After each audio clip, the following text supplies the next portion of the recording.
안녕하세요. 반갑습니다. 자, 이번에는 키하고 무결성에 대해서 이야기를 한번 해보도록 할게요. 자, 키라고 하는 거 앞에서 여러 번 말씀드렸듯이 어떤 테이블 또는 릴레이션에서 그 각각의 레코드들을 식별할 수 있는, 구별해낼 수 있는 해당하는 필드를 우리가 키라고 이야기를 한다 했고요. 키의 종류에는 여기 나오는 것처럼 슈퍼키, 후보키, 대체키, 기본키 이렇게 구성이 됩니다. 또 외부 테이블하고 다른 릴레이션과 연결되는 외래키도 이렇게 구성이 된다고 봐주시면 돼요. 얘네가 다 다른 게 아니라 한 가지예요. 뭘 위한 거냐면 바로 기본 키를 찾아내기 위한 바로 기준이 된다라고 보시면 되겠습니다. 우선은 첫 번째 이렇게 테이블이 하나 있는데요. 여기에 보시면 학번, 주민번호, 이름, 나이가 있어요. 그럼 이 중에서 내가 기본 키로 선택할 애가 필요하겠죠? 누구를 줄까요? 여러분들 같으면 누구를 하실 것 같아요? 뭐 학번이 될 수도 있겠고요.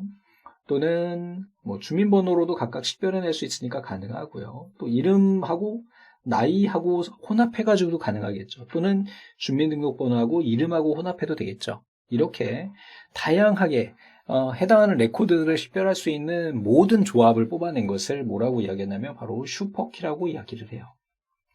대신에 얘네들은요, 어떠냐? 학번 하나만 가지고 있는 게 아니에요. 또는 학번하고 주민번호, 또는 주민번호 이름, 또는 뭐 이름 나이, 또는 뭐 학번하고 이름, 뭐 이렇게 묶어가지고도 사용이 가능한 거죠. 그러다 보니까 얘네를 뭐라고 이야기를 하냐면 밑에 쭉 보시면은 나올 텐데 유일성은 만족해요. 즉, 얘네를 혼합을 해가지고 예를 들어서 이름하고 나이를 혼합해가지고 면철이면서 20살인 애들 식별해낼 수는 있잖아요. 이런 걸 우리 유일성이라고 이야기를 하고요. 최소성이라고 하는 거는 이 필드가 지금은 두 개를 쓰고 있죠. 그죠? 이름하고 나이라고 하는 두 개의 필드, 속성을 사용하고 있단 말이야. 이것은 최소성을 만족하지 못하는 거예요. 최소성을 만족하려면 이 학번 하나 또는 주민번호 하나, 이름 하나, 나이 하나로 구분해낼 수 있어야 되는 거죠. 슈퍼키는 즉 어떤 테이블에서 어떤 릴레이션에서 내가 기본 키를 찾아내기 위한 모든 조합의 속성의 집합들을 다 슈퍼키라고 이야기를 해요. 그래서 얘네는 유일성은 만족해요. 각각의 레코드에 대한 유일성은 만족하지만 속성에 대한 최소성은 만족하지 못해요. 됐죠? 자, 그러면 이렇게 여러 가지들이 나왔단 말이야. 예를 들어서 슈퍼키를 우리가 골라내 볼게요. 우선은 학번이라고 하는 애도 나왔을 수 있고요.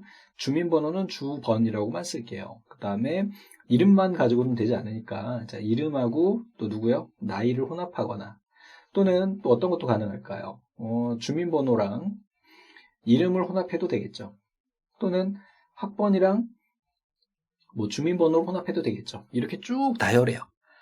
내가 대표적인 애를 뽑기 위해서 쭉 나열하는 거야. 우리가 대통령 뽑는다 그러면 각 당에서 경선을 거치게 되잖아요. 그 경선 후보들이라고 보면 돼. 그 중에 뽑힌 사람이 대통령 되는 사람이 기본키가 되는 거죠. 자, 그 다음에 이제 후보키가 나오게 되는데, 자, 우리가 관리하기가 편해되잖아요. 이렇게 두 개씩 혼합되거나 세 개씩 혼합되고 이러면은 얘네들은 쓰기가 어려워. 왜? 최소성을 만족하지 못하기 때문에. 그래서 이 중에서 예를 들면 학번이나 그 다음에 주민등록번호 이 두 가지만 우리가 뽑아낸 거죠. 얘네는 최소성도 만족을 해 라고 해서 나온 것이 후보키가 되는 거죠. 그럼 각 당에서 대표가 나왔단 말이에요. 그러면 그 중에서 한 명을 뽑아내면 되겠죠? 걔가 바로 기본키가 되는 거예요.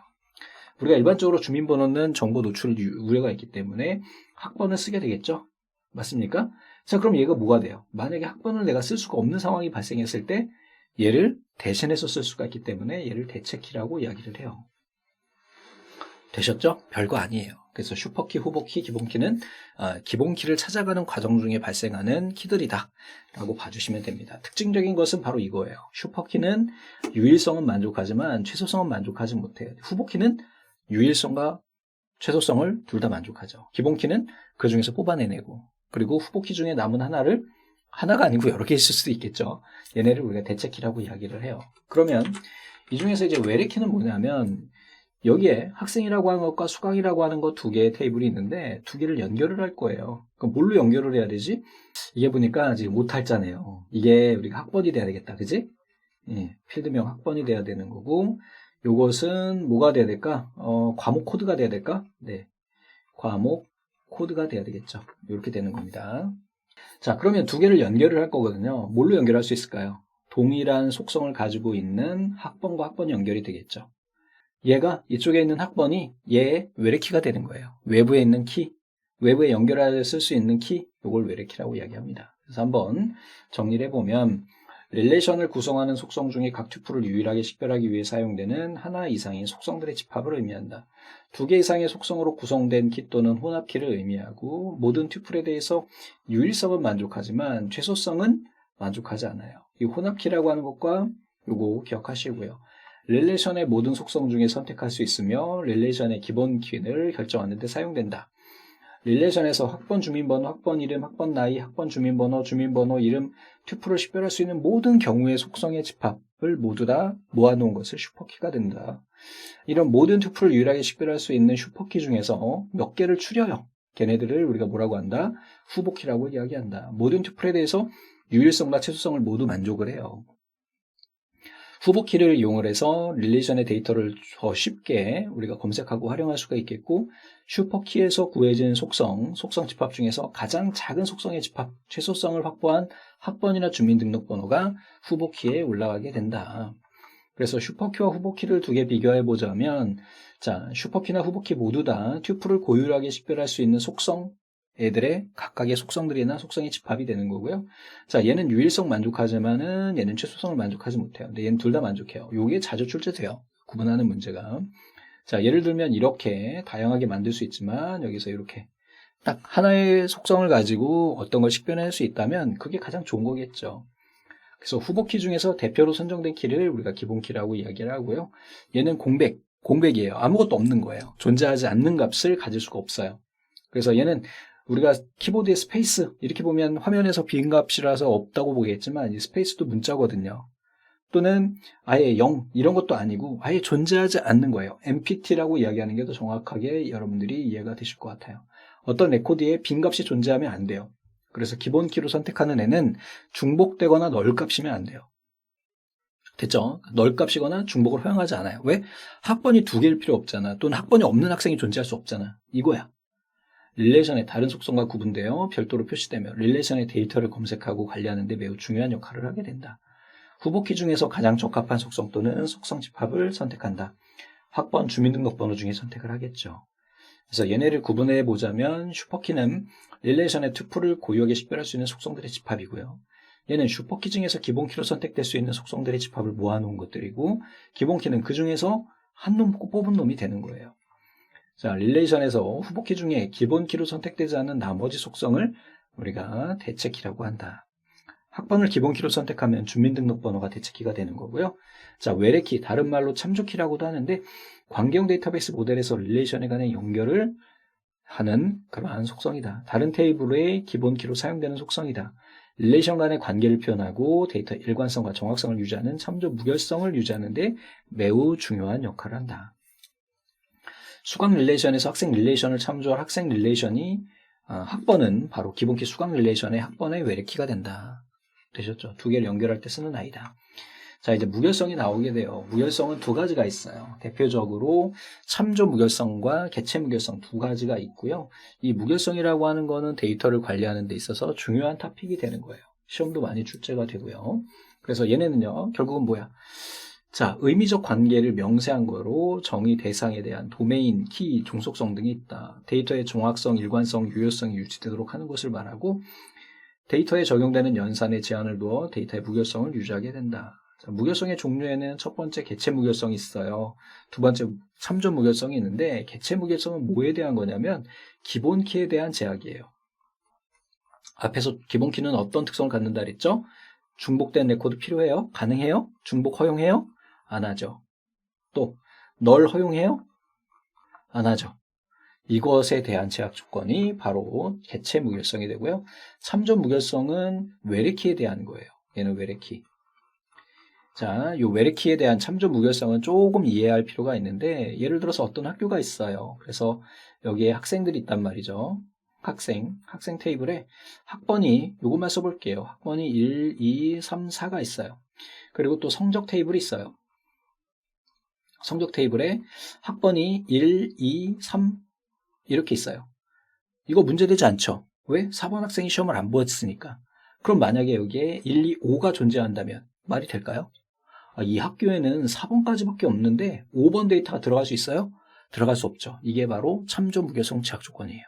정의하자면 얘가 우리 상위 또는 메인 테이블이라고 이야기하거든요. 상위 테이블에 존재하지 않는 레코드가 하위 테이블에 존재할 수 없다. 이게 바로 참조 무결성 제약 조건이에요. 당연한 거 아니냐? 예를 들어가지고 은행이라고 하자고요. 은행에 제가 가서 신분증하고 다 내서 제 계좌를 하나 만들었어요. 그럼 그 다음에는 계좌 만들기가 좀 편해지죠. 그런데 만약에 이렇게 회원 등록 정보가 없는 상태의 계좌번호가 존재할 수 있을까요? 유령이 계좌 떴어? 안 되잖아. 말이 안 되잖아. 상식선에서 벗어나죠? 이게 바로 참조 무결성 제약 조건이에요. 별거 아니에요. 어렵게 생각하지 마세요. 자, 개체 무결성은요, 기본 키값은 빈값이나 중복값을 가질 수 없어요. 이런 게 발생을 하면 오류를 띄워줘요. 누가요? DBMS가요. 그래서 예를 들어서 학생 테이블의 기본 키인 학번이 3으로 같은 레코드는 중복되어 입력될 수가 없는 거예요. 그러니까 예를 들면 여기에 1, 2, 3, 3이 존재할 수 있는 게 아니다라는 거죠. 되셨죠? 요것도 수정을 좀 해주십시오. 이게 학번이 되겠고, 요것은 과목 코드가 되겠네요. 과목 코드. 요거는 과목명. 자, 얘는요, 고유한 값의 존재, 기본 키와 일관성, 이런 것들을 갖게 된다. 중복이거나 공백이면 안 된다. 자, 참조 무결성은요, 릴레이션 R의 속성조합인 외래키를 변경하려면 이를 참조하고 있는 릴레이션 R2의 기본 키도 변경돼야 된다. 이때 참조할 수 없는 외래키 값을 가질 수 없다는 제약 조건이다.